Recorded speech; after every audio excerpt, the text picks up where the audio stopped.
Hey guys, it's Anna. Welcome, Orchid family. I love you all. Today I was going to talk about Bulbophyllum orchids. One of my subscribers asked me to do a care video. I know a little about them. I just love them so much. I lost a couple when my furnace went out over the winter. It was really sad for me because it wasn't like an immediate thing. Like orchids tend to kind of die slowly. But I'm fighting the good fight. I will not give up on them because I love them so much. Part of it is figuring out your growing area, and I mounted everything I could because I love the way it looks. Now, there's two things when you mount an orchid that you should be aware of, I think. If it's in a... Kaylee. Sorry, my cat and dog are fighting.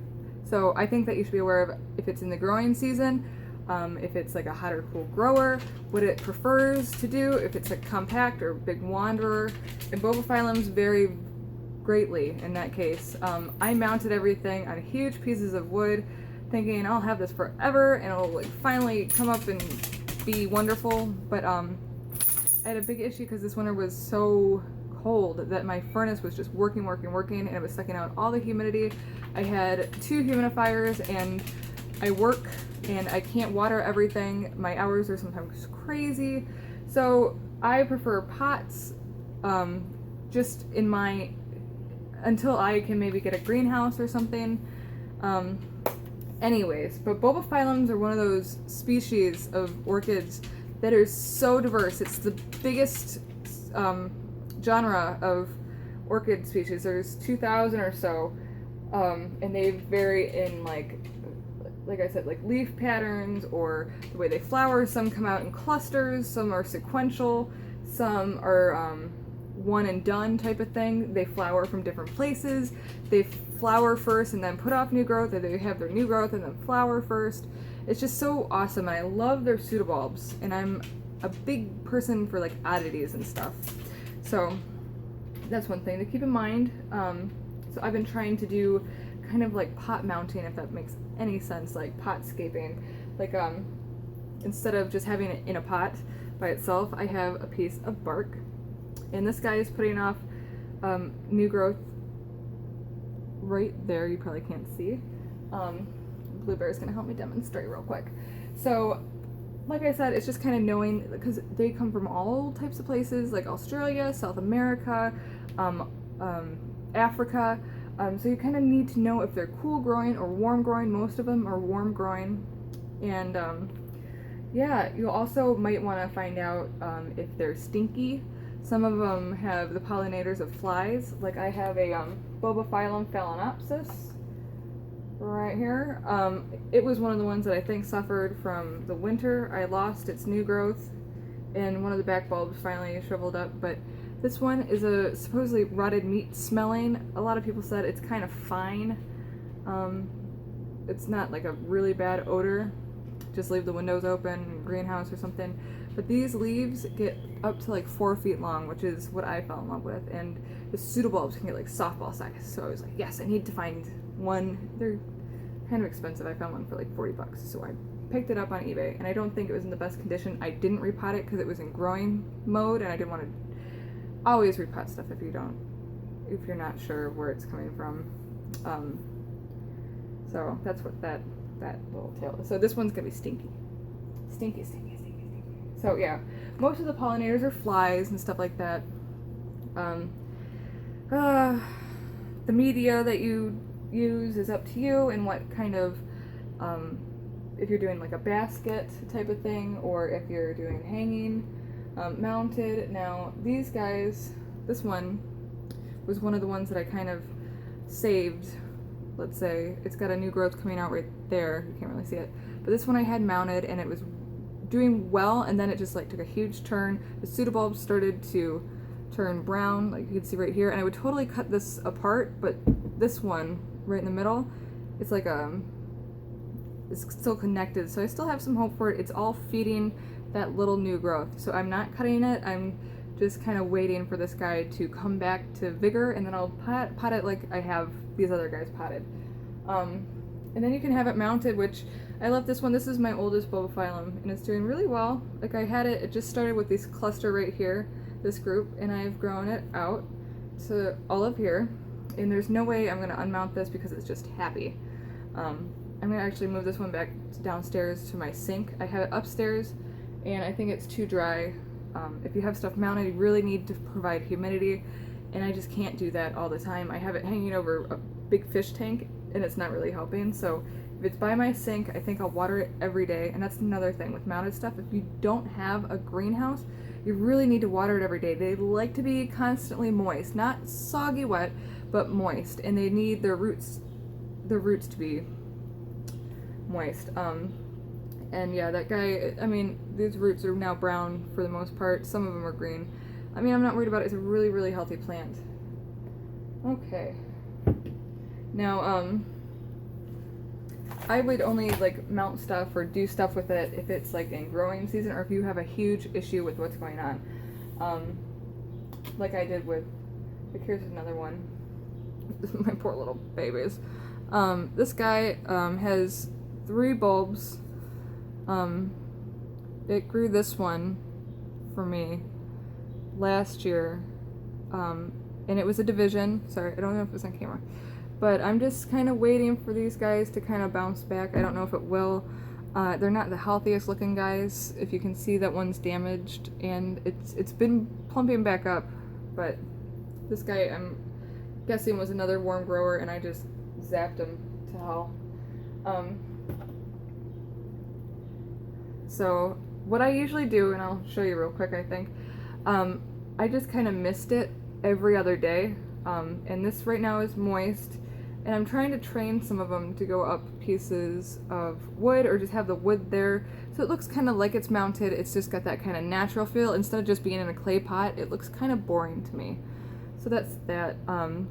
That's the newest growth coming out. I was excited because I thought it was a bloom spike, but it's forming a little pseudo bulb, so that's just as good. Like I said, some of them. Oh, I didn't grab my big boy. I'll go get it in a second. And then I just wanted to show you is what bacterial infection looks like. This is one that I got, and it put off tons of new growths, and I just want to show you kind of the reason why I love the bark kind of look is the roots really just want to grab onto stuff and just be kind of copacetic with everything. They just want to live. They just want to crawl around. I love aerial roots. They're so amazing. I did damage this one a little bit. You can see right there. I'm just going to show you real quick. I don't know what exactly I did, but obviously I did something, and it looks bacterial, so I'm just going to grab a straight razor and cut it off. I don't know if you can see still. Take it down a little bit. Boop. Oh, now it's gonna be all, I don't want to do anything for you. Okay. Don't do anything for me, Ken. I am so sorry, guys. Sideways, a little bit better than no ways. So yeah. Little straight razor. Now, I am just going to cut off the entire leaf on this one. I don't want it to spread, and that's the main concern really. And then this one I'm debating, it doesn't look all that bad at the base, but yeah, that's just bacterial, and I'm guessing I hit it, and then when I spray it with water in some way, it was damaged, and then that razor gets thrown out. Or if you really want to, keep it with the pot and just use that razor over and over with the orchid. I don't know. Whatever you want to do. But anyways, like I was saying, this guy's put out so much growth. It's so happy and healthy. This growth is new. This is new. 1, 2, 3, 4, 5. And it's got a baby in there. I don't know. It's so happy. And I love the way that, because you just pack this in here, so it's super happy looking. Like, you see how the roots are just grabbing on, and I just let it go. Like, I don't put any moss over them, and like I said, I just kind of let it do its thing. They know what they want to do. They know what they want to do. So yeah, let me pause this, and I will go get Big Daddy. Big Daddy, hold on. Okay guys, so Here's Big Daddy. I call him Big Daddy because his pseudobulbs are huge. You can see that's my hand. Now they did get dehydrated, but they're working their way back, and there's his newest growth, and he's kind of clinging to the pot in the cutest little way. So yeah, this is one that I was really worried about losing. It was the first one I unmounted because I was so worried about losing him. It's hard when you get it as a division because it's already something that's like shocked. It's like, oh my god, you just cut me off of my family, my mother, and you have to kind of baby a little more. And I just kind of threw it on a cork bark. It was like, oh, it'll be fine. I know how to grow orchids. But that's that one. Now this one, he said, is one that tends to bloom first and then put out new growth, but I think it was such a shock that it wanted to put out some new roots this year first, which I'm fine with. This one has a really, really pretty, like almost like a tail of blooms, and it smells of lilac, supposedly. So, I'll show you real quick how I water these guys. Like I said, they like to be evenly moist. They don't require too much sun. Like, they kind of hang out on trees and just like kind of do their thing. Like they're wanderers and they're really cool, and you just kind of put them wherever. I think that was another thing. I put them like right in the bright light because I was kind of testing them, you know, see what they wanted to do. Not a good idea, Anna. Not at all. Okay. So I got one of these fancy dancy, what are they? Spray pumps. So, ooh, I'm sure that's a great angle on me, huh? Okay, move you back up. Move you. This tripod is so shitty. Oh my god. Just work. Okay. So it's like a 1 gallon pump jug, and yeah, it's not gonna let me do it. It's gonna pump it up. Okay. And then you just spray it like boop, boop, boop, boop, boop. And it's really good for arrowroots. Like I do water the wood in it, kind of, if that makes sense, more so than the plants. That way it provides more humidity. And it's leaking all over me. Why is that? Oh, God damn it. I'm having one of those days where nothing wants to work for me, and that's okay. I'll still post this. You guys will have to watch me flub around. But I am going to put cinnamon on the wound when I'm done talking to you guys.